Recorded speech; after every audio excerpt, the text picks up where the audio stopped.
on Vegas All Net Radio, the final frontier of free speech. This program is intended for mature audiences only and contains strong or potentially offensive language of an adult and sexual nature. So, listener discretion advised. The views and opinions expressed on the Curvaceous banner of Sin City do not reflect those of Vegas All Net Radio or its affiliates. All music, stories, and characters are the sole property of their creators and are protected under international copyright laws. Sierra, Alexia, Mama, and Sweet Cheeks are personalities put on for your entertainment. The stories are real. The language is explicit. The behavior is unbelievable. If you can't take the heat, get the fuck out of the kitchen. Watch out for Blasting to you straight out of Las Vegas, Nevada, it is the Curvaceous Bounty of Sin City, starring Sierra, Sweet Cheeks, Alexia, and Mama. Good evening, Las Vegas. And people around the motherfucking world. Ooh. That's how I feel today. Happy Mother's Day to you, too, you mother. Right. You mother. I'm a mother. You got a new cup, too. No, this is, no, my little brother-in-law gave me this for at Christmas time. That's cool. Because he knows I like these little cups like this and my own personal cups with a And lid. it's a Stanley, so it's a good one. Right, So, he's like, yeah, that's the best. I'm like, okay, thank you so much. Probably about a fucking $15 cup, probably. You're probably right. Yeah, they're very expensive. Did everybody have a great Mother's Day? I'm not a mama. You're not a mom, but did you see your mama today? I did see my mama. So you I can have a good Mother's Day. Well, she was at work. Oh. So I stopped by her work, and we had a cigarette together, and I gave her card full of money because you can't buy my mom anything because she'll just take it back and get a new one. Well, at least you know that. Something else. Oh, yeah. At least there's not a closet hidden in the house somewhere. No. That holds No. all of my mom is not shy. Oh, Ma, you buy me something I don't like it, I take it back. See, my mother-in-law? Make sure you give me receipt. My mother-in-law, if she don't like something, she keeps it and she re-gifts it to the other. and leaves the card inside by. No, I don't think she's ever done that. You could tell because sometimes there's nothing that pertains to you. It's always nice stuff. No, it's nice. It's like maybe a little like one of those little gift baskets, with the perfume Toiletries and stuff. Yeah. So it's nice stuff, but you can kind of tell like sometimes when the plastic is been around for a while. But it's nice. She saved it. And the other wrapping paper is still left on it. The tape and shit. Yeah. No, she repurposes things instead of not. I don't like it, but somebody might someday, so I'm gonna keep it. Okay. So hopefully she never gives me back anything that I bought for her. Because that would be really bad. Yeah, it was really bad when you gift it back. I'm like, I gave this to you last year for Mother's Day, I think. Yeah, you have to put tag, because I like to do that, especially when people give me like bathroom products, like lotion and soap and stuff, because I really don't use that kind of stuff, because I either make my own or there's specific brands I buy. You make your own? Sometimes, yeah. How come I didn't know that? Just soap, usually glycerin soap. Oh, nice. I really like, because I'm a pagan, and we make things magically, delicious. Okay. And, magically delicious. Well, magically working, like money drawing soap, or good luck soap, or success soap, and stuff like that. So I like to make that kind of stuff. Can I make you a list of the kind of stuff? I need and money, because glycerin has gotten really expensive. I need money, and... So, but I do, I tag it who it comes from. I just put a little tag on it and who it came from on the bottom or something, and that way I know not to regift that kind of stuff to those people. Right. I never regift. This was from so-and-so. Do not give it back to her. And usually those gifts are reserved for people that I like, but I'm not like really good friends with. So you guys would never get something like that because I don't like it. So I would want to give you guys something. Obligated to buy a gift for, right? Or like an office gift exchange or something. I get it, girl. I get it. Yeah, I got a gift like that one time we did a gift exchange at the shop, and the girl that ended up drawing my name had got married a little bit before that. And so the gift I got was really cute. It was like a little crystal, like oil candle thing that you like roll it up, you put the oil in the bottom or whatever. Right. But there was like wedding wrapping paper stuck to the bottom of it. So I figured it was one of her gifts that she didn't necessarily like, and she just kept it. But it was nice, whatever. That's awesome. Yeah, it is what it is. So my Mother's Day was good. I went and saw my mom, spent a little bit of time with her. We talked about my Michael and everything, because she went to the Thai store and bought us. Mike is in love with this spicy paste that you can make, but my mom doesn't know how to make it. Do you use my God. to cook with What's things? it called? The one that we got is called Joa Bang. Is that you have to do like a whole bunch of stuff in the mortar and pesto and stuff? I think I've seen that on Mo Rocca not my mama's ravioli or whatever the damn show is called, but I've seen the lady make it. They give me the ingredient list on the lid, so I'm going to tell my mom, this is the ingredients. Do you think we can make it? Because she makes other things, right? So I'm sure it's just chili. It's a chili paste. Wait, you just have to mainly taste red chilies along with some garlic and maybe some fish paste. Is it like equivalent to like a ketchup, like you put it on stuff, or do you cook with it? It's more solid. No, it's you put it on stuff. Okay. You usually mix it into your rice and everything. Anyway, so my mom picked up a couple because she was going to the Thai Laos store, and she picked up a couple of those. And the last kind we bought didn't seem like the normal, because we went and bought it and we're white, as opposed to my mom who's Asian, right? And she can stiff out the right containers to buy, right? So we're eating it, and so we were talking to my mom about it one day, and it's not as hot as normal. And then the stuff that she brought us, oh my, clears your nostrils. Damn, burned my tongue off. It was great. So when I stopped by, we talked about that, and I have to go over on a Monday. Her day off is Monday, and she's going to teach me how to make papaya salad. Ooh. And I'm going to film it, because I have right now on the Dame Vegas YouTube channel how to make pad thai, and my mom is in it dancing while she's drinking. Oh, that's fun. Which is awesome. You should make your mom her own cooking show. It's on the Dame Vegas channel. That's great. But I've only got that one. I've got another one that we haven't put together yet, which is, I can't remember the name of the dish, but it's wide rice noodles with beef sauce and gravy. It was really good. But she's going to teach me how to do pad thai, so I'm going to bring Mike, and he's going to film while we make pad thai. That is a great idea, because there are so many family recipes that are going to go with me. Well, the other thing that I want to do is I want to start, she tells stories about when she was a kid and how the ghost almost got her, and how she woke up one night and there was a angel sitting on the edge of her bed. All these great stories. So I want to start recording her, either record or video of her telling these stories, because my mom's kind of old, and I want her kids and great-grandkids and great-great-grandkids, I want it to be like a legacy thing. So that's something I've started in my family. So DJ has something from his grandmother that she basically told the story, like, of the whole family, like how they got here and where it's like a whole, like, they videotaped it, basically. Right. Talking, sort of like telling about the family. Yeah. See, I like the idea of the recipes, because there's like my mother's Polish and German, so there's a lot that are involved in putting like pierogi and gołąbki. So if I could do a demonstration, I would leave it for the rest of the family. You know what? All you need is a phone without buttons, Mama. My phone will take video. Oh, well, there you go then. There you go then. Just so you know. Oh, God. This is crazy ass fucking week. Yeah. That was good. So what did you do for Mom's Day? I saw the post about 2 days worth of biscuits and gravy. Yeah, I did, and isn't it Mother's Day? Not Father's Day? I posted on there. Yeah. Well, technically, him having biscuits and gravy 2 days in a row is Mother's Day. I know, but he was bragging about it for him. I know. Right. We did. I absolutely positively love the original Pancake House, and the one burned down, and I was really sad. And then we figured out that there was a couple more. There's one by me. And there's one up like Fort Apache and something or whatever it is up there.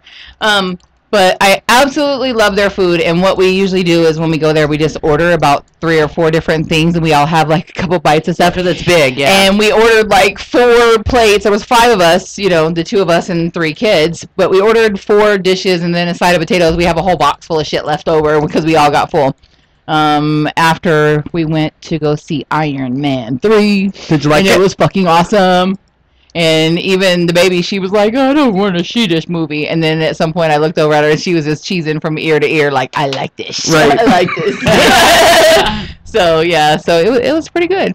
And then, they always show the little trailer at the end for something to come or what's a clue later on, how you clue it in. So we ended up staying for that little part. But I don't get it, but whatever. Yeah, but it was a nice movie. I liked it. Good. Good. And then the rest of the day kind of went downhill. But yeah, I'll get over it. We'll talk about that later, maybe. Yeah. Okay. Yeah. And what happened to you? My throat because I have a cough. You have something I meant as in a hard candy, not hard. I don't swallow that. I have jelly bellies. I don't swallow that shit. You know, and I did last night, so I wondered if that's what's probably stuck in your fucking throat. Yeah, I saw your post about 2 dates, but that's going to be for your catch-up. That's coming up. For Mother's Day. I had my daughter and my grandson and my adopted granddaughter, the other little one, and we went out to a picnic at Floyd Lamb Park. Have you ever been out there? Yes. Tully Springs. You know what? Yeah, it is a really beautiful park. They have a pond with the ducks, and we were out there with a bunch of friends, another social BBW group here in town, and it was just a nice, relaxing day. The kids couldn't stop feeding the ducks, and I had bought one of the dollar store. Off, by the way. Well, I had gone to the dollar store, okay, and bought a bunch of outside stuff. Well, I had bought them bug nets because these two love to catch bugs in the backyard.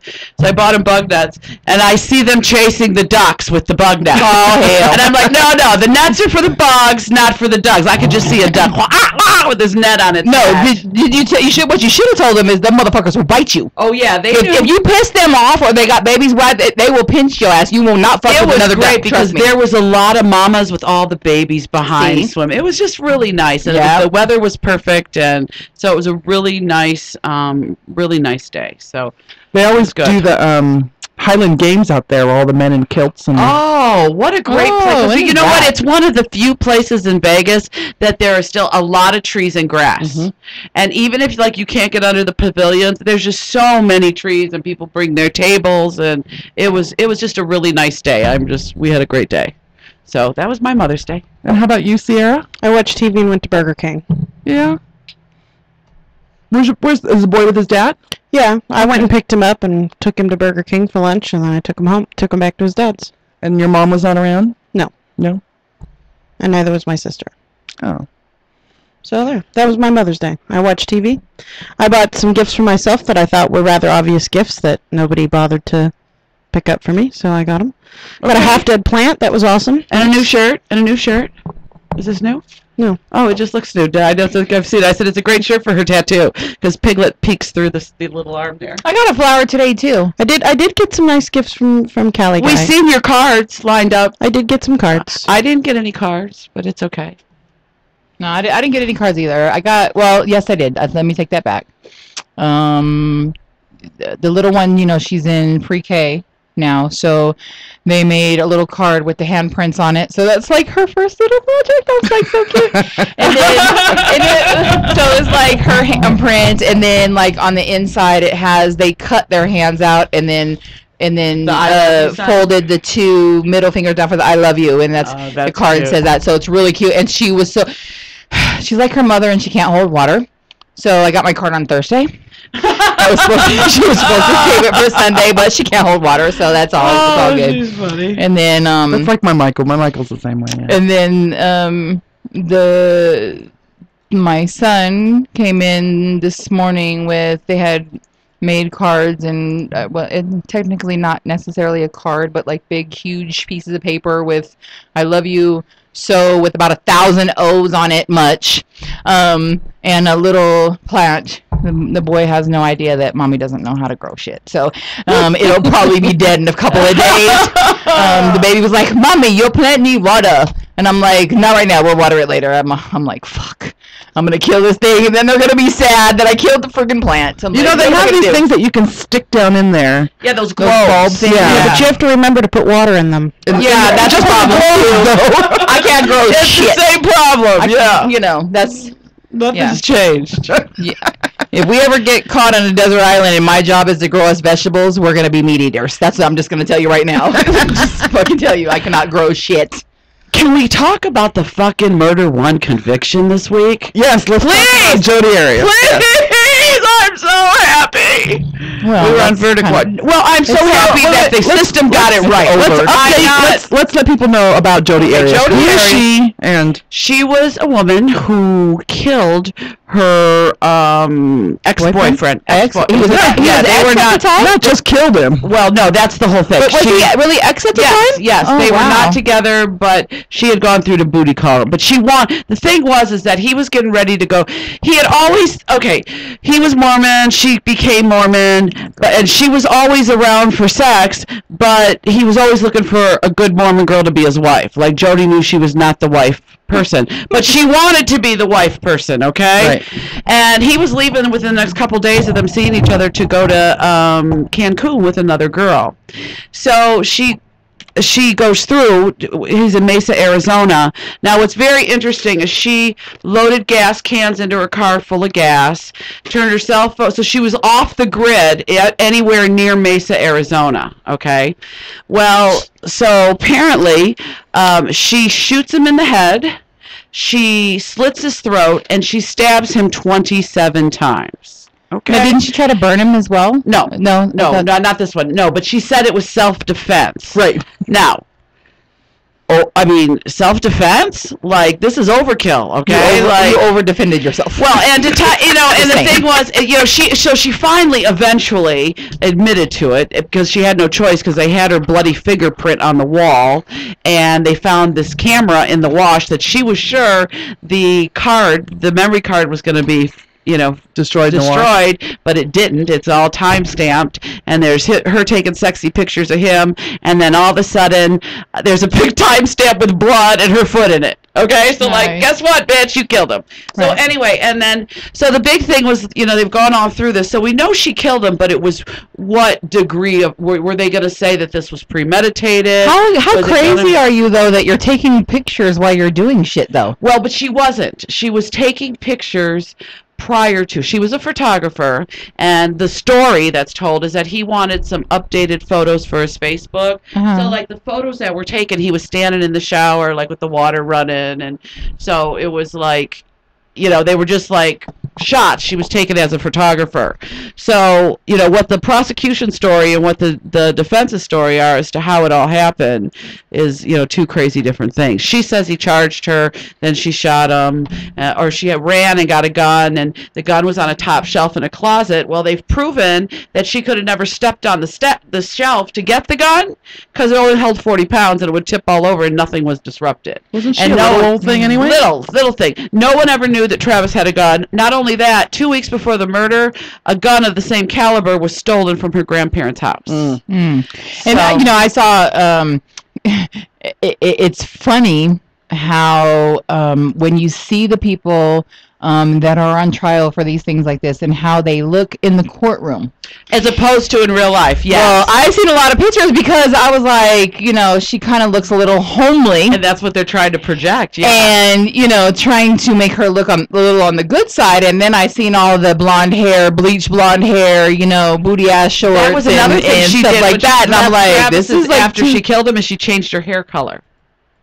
Yeah. It was just crazy, the whole story. She looks like totally, I'm like, that is not her. And we were looking again, and it was like, that happened in the whole thing is that within 20 minutes of being convicted of first-degree murder, she's doing an interview. Right. Now, where were her... and they played the tape where she called the reporter and said, now, if I get convicted of first degree, I promise you the first interview, so be there. And it was all set up. Well, they're talking about her doing... She's hoping for life so she can write books and make money on it. No, she's not hoping for life. I believe that there's a law that says that you cannot. She cannot write a book from her crime. No, I'm like, what is she? I mean, like, really, what are you gonna do with the fucking money anyway? Well, she probably gonna buy noodles. Well, pay her defense. But no, they cannot. No, if you're in jail, you cannot in any way profit from your crime. No way. In other words, like if you killed Daniel and there's a life insurance policy, you can't take it. She can't write a book as how she killed Travis and make any money on it. Well, she can write the book, but she ain't gonna make no money. Well, she can write a book. Who would benefit from the sales of that then? It would go to a family member. Yeah, maybe. What she can do is she can write a book and she can set up a trust fund for that book to be, for the royalties of that book to go into, and that trust fund can be managed by anyone she so chooses, and they can use that money however they want. I don't think they could even do that to be law-wise, because that's still them getting the money in a roundabout way. I should look that up, but I know that they cannot benefit from their crime. No, she says she wants death. Okay. She said it before. She said it again.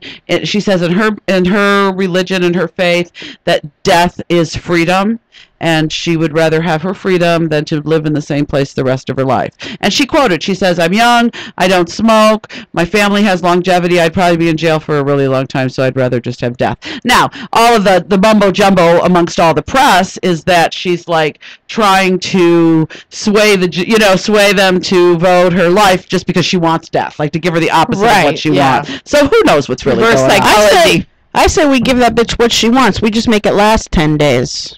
Yeah.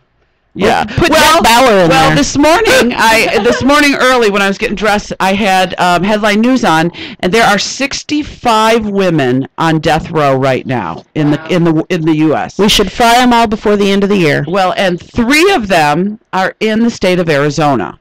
Now, as they were telling their charges, there is nobody on that list that, I mean, one killed her husband. One did kill her son, and there was another one, but none of them were to the degree like, well, she slit his throat and stabbed him 27 times, and then she had to shoot him, too, just to make sure he was dead. There was nothing to that extent. Wow. So my thought is she'll probably be on death row. But I'm really excited because I do not have to wait a real lapse time for the next trial, because June 10th, George Zimmerman and Trayvon Martin trial. Are they going to televise that as well? Florida. Florida has cameras allowed in the courtroom. So let me tell you about the only thing that I heard about the Jodi Arias trial this week.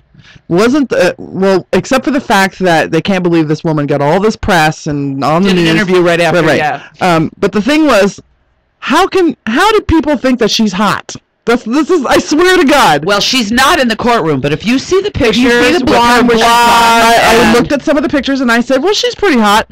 And the 3 different guys said, she's not as hot as that other chick who killed her kid.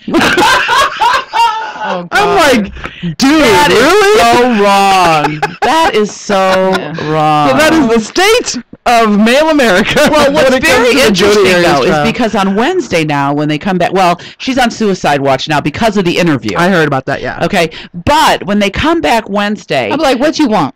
You want what you want? You want a razor blade? You want what you want? Yeah, exactly. You want some drugs? What you want? I'm gonna give it to you. Save the money. To save money, and you just get this shit over with real quick. Well, but what's interesting is on Wednesday, it's going to be the worst day in court, because they have to determine, the jury has to decide whether or not she gets life in prison or death.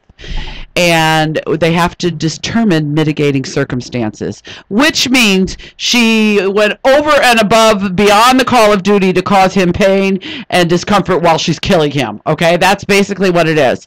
And how can you not? So they've got to go through the entire process. They have to have the medical examiner in there who will talk about, when she stabbed him, this is what happened to his body. When she was stabbing him in the back, this is what happened. When she hit him in the head, he was this incapacitated. Why? Because they have to. The jury has to know what horrific situation Travis went through to die. It wasn't like she just held a gun to her head and he was dead that instant. This thing, and if you see they're going to have to go through all the blood splatter in the bedroom that showed how he walked down this hallway to his bathroom, and so they're going to have to relive, or his family and everybody in the courtroom's got to relive that murder piece by piece. Now this is my question on this, because there's a jury in there. Do you know anybody that's ever been on a trial like that where they were set in the jury? Not somebody that's been in a trial like that. Because I'm just wondering if that would really just fuck you up. Like, if you're gonna, because you've got to look at all the pictures and all the videos, it's like watching and all a real life scary movie, and sometimes you have dreams about that shit. At least I do. I'll tell you something. When they did the jury selection, they go through a different process than they call it a death qualified jury. So when they go through the jury selection, it's not going through a jury selection of somebody that held up the McDonald's down the street. When they go through this jury selection, they want to know your opinion on the death sentence. If you found somebody who was really deserving? Would you be able to hand down death? Can you take a look at these gruesome photographs? Can you? So they are death qualified, is what they call it. So right. So you're like a cold-hearted person where you can take I don't know if you're cold-hearted. They just want somebody who can read the facts and not can separate themselves from it. But not very emotional. Like yeah. So like don't ever call me. I'm just telling you. Oh yeah. Don't call me because I am fucking emotional. Well, you know what I realized? Don't put me on your jury. Because when anybody ever asked me, "Are you for the death penalty or not for the death penalty?" I was always indifferent. I was like, like part of me says, "Yeah, kill," and then the other part goes, "Yeah, it's." I don't want the state taking care of them. Yeah, but watching this Bible, and you guys know that it's been on, and no matter what I'm doing in my house, it's been on. Oh yeah, I got my text. Verdict in 15 minutes. I know, me too. I was like, okay. So I've listened to it. I have never felt like this is truly somebody who deserves the death penalty. I mean, I always try to look for the benefit. When the whole Casey Anthony thing, as guilty as I thought she was, there was still a part of me that wanted to go, maybe she didn't do it, but in this case, I have determined I am for the death penalty in the right situations. We have, I just joined the chat, so I don't have all the stuff before this, but we have Bob Loves Fat Girls, who wanted to know who you were. Hi, Bob. I'm Sweet Cheeks, and I love men who love fat girls. And then we got Stank's Girl. Stank. And she said that the prosecutor is going to have to prove Travis suffered.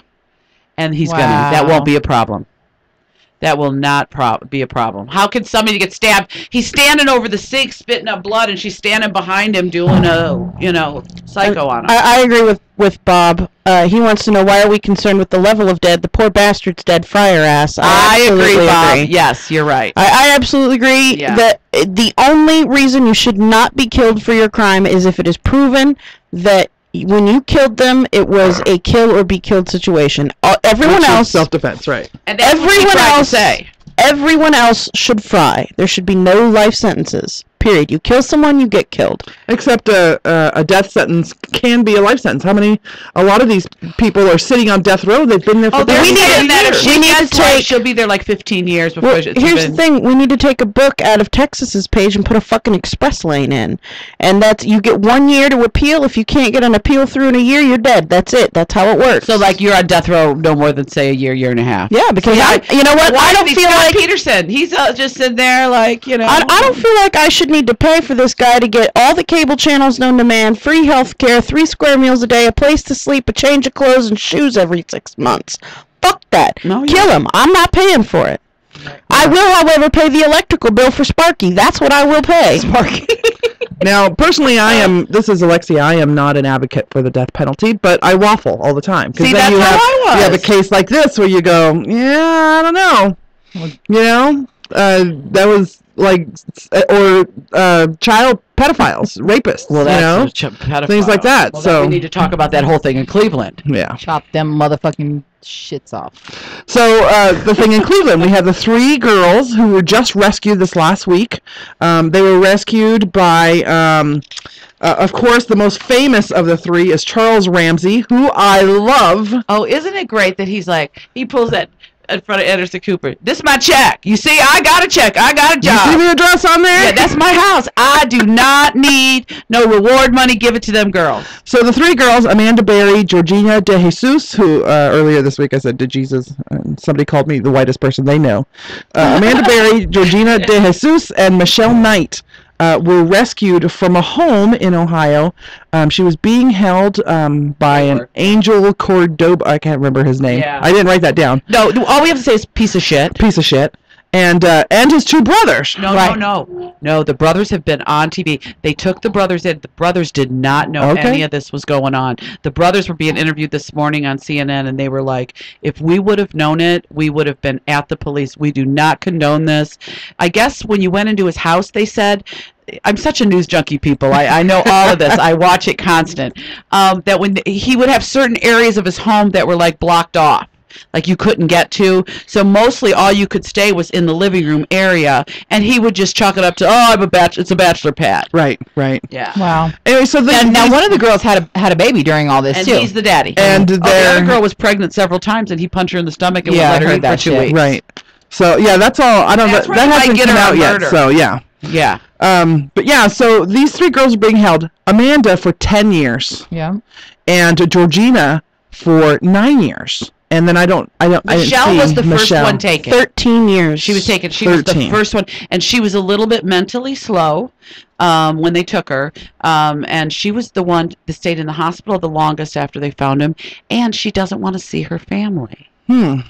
So it's quite. Well, isn't she the one? Isn't she the one where her family lives in fucking Florida now? No. Well, what happened, I guess, that when it first happened, from the story I've heard, is when it first happened, the other family, they had access to a TV, so they could see themselves on TV. That the other 2 families, the other 2 girls' families, were having vigils, and like she could never see her family participating in that when she's seen it. So that's so sad. And during all this, one of the girls' mother died 3 years. That's Amanda's right. Amanda's mom, yeah. 2 years after Amanda disappeared, she went on the Montel Williams show, and psychic Sylvia Brown told her that her daughter was dead. Yes, I seen that. And then a year later, her mom died. But the mother, they were talking to a couple of the neighbors, and they were like, she just died of a broken heart. Yeah. Like, she just never recovered. Yeah. And her health. Who would, I think? I mean, I don't have kids, but who would? Right. And you know what? It's as a mother, I would say, if something happened to my child and was taken, it's better to know the outcome than to not know. Like Adam Welsh, eventually they found that he had died. This whole thing, 10 years, 13 years, what was it? Dugard? That Dugard girl that was held in California, she was like 19 years. Right.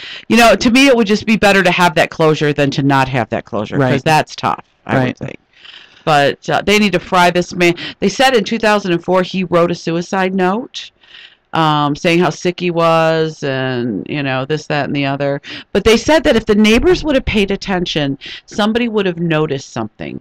Because according to some of the reports that I heard, there were reports of the girls escaping into the backyard, people screaming for help. Now, see, nobody did anything. Well, and they said things like he would go out and he'd have the little one with him, and he'd say, "That's my girlfriend's daughter." Right. Well, then he'd walk back into the home, and you'd see him a few minutes leave by himself. Well, who's babysitting that baby? No one thought about who's in the house. He's a bachelor. Let's take stock of the neighborhood he lives in. He lived in the ghetto. That's where he lived. He lived in the lower end of the what you would call middle class neighborhood, I guess. Nobody really actually cares there. I think the people who live there care, though. Yeah, I do too. I do too. They care now. That's the thing. I'm not saying they're bad people. I'm not at all. But I've lived in a neighborhood like that where you hear the neighbor lady getting beaten, and you don't do anything about it until suddenly the screams are more than just regular ass whooping.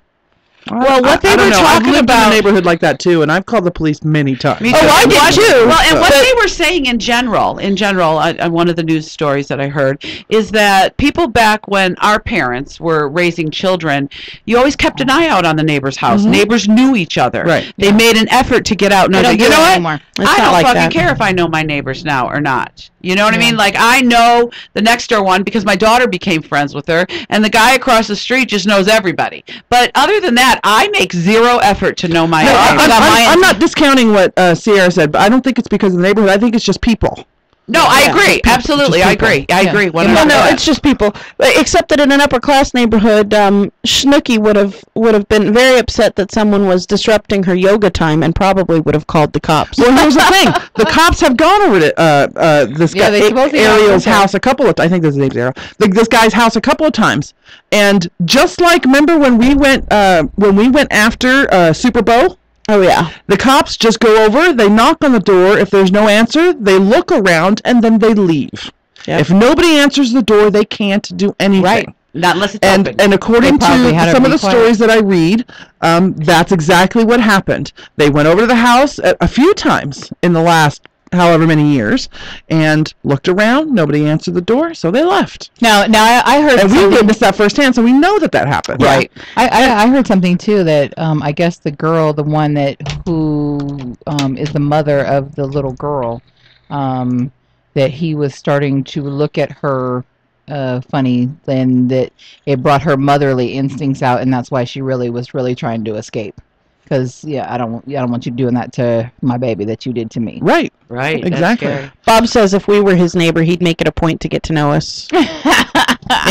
If you come knocking at my door, there's I cannot be responsible for how I come to the door. He also says he also says bullshit on the two brothers not knowing. Yeah. Well, maybe. I'm just the whole well, and the one girl that was taken, the De Jesus girl, it was one of his daughter's best friends. And he even went to the vigils and helped look for her. Oh yeah, exactly. So let's crazy stuff. During our long break, I'm going to play the Charles Ramsey interview. Now, he got super internet sensation. Charles Ramsey is the black guy who was one of the two rescuers. Eating his Big Mac when he heard the girl scream. I was eating my fries. They had a lot of salt on them. And they interviewed him like the man on the street. It was like right after all the cops were still there and everything. And he had some one-liners during that interview that just propelled him to fame, right? And a lot of people think that he was the only one that rescued. But if you listen to those interviews, he talks about we went over and we broke the door and we did this because there was another guy, and Angel Cordero is the other part of the we in Ramsey's rescue thing. Yeah. But he got an 8-minute interview with Anderson Cooper. So I'm going to play the Anderson Cooper 360 during our long break. And what a way to Anderson Cooper's gay, by the way. Just saying. And but I am completely enamored and in love with Charles Ramsey. You know what? I got to say something. That man has a pure heart.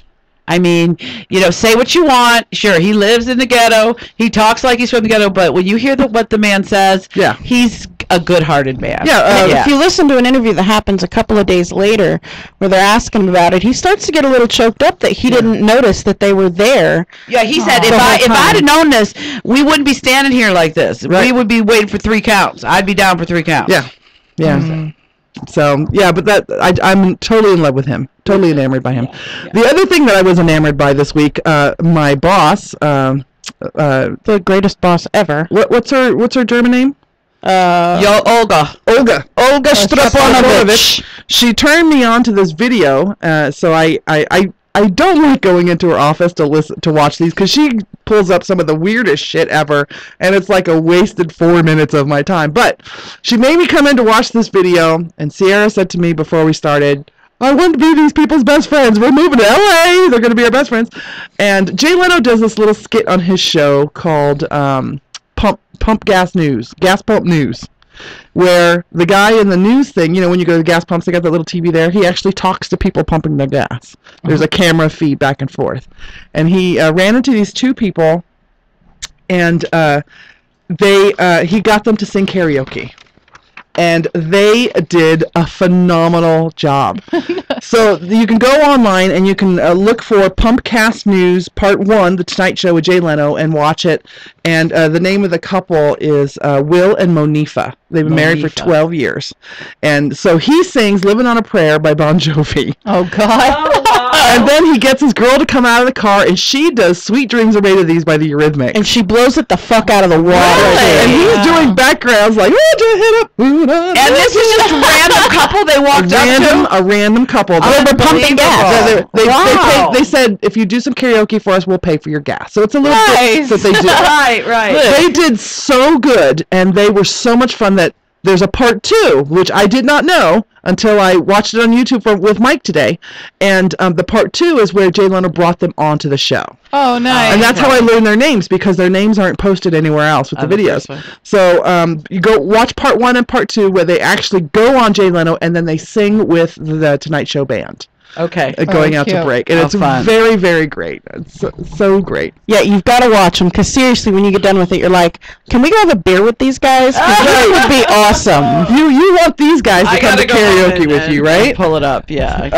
And then the last thing I want to talk about before we bring our guests in. Yeah, they're in the green room. Okay, is Mike Jeffries, CEO of Abercrombie and Fitch. Wait, I don't want just 2 minutes of this. Can we hold off and talk about this? Whatever time we I'll give up my fucking ketchup for this shit. We need to talk about that shit later. Yeah, we need time. I got something I want to say real quick since we're on a good note.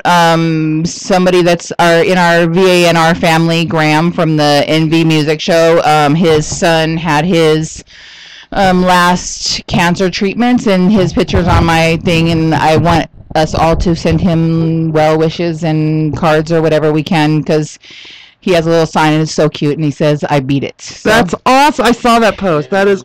Look go to our. Mama's all choked up. Well, if you go to our website, I think the address to the station's on there somewhere. On the contact us put it page. on my thing. Yeah, you can go to find or just go to Vegas on That Radio to the contact page, and you can send whatever cards or well wishes or anything like that. You can go to NV Music on Facebook and leave your messages there as well. So. Yes, and that's NVMUSIQ.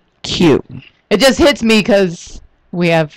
I think his son is 9, so it's close to mine. So I wish we could do Zoom on Mama's face because it's so sweet. She did the same thing when I was getting my nails done on Friday. I can't.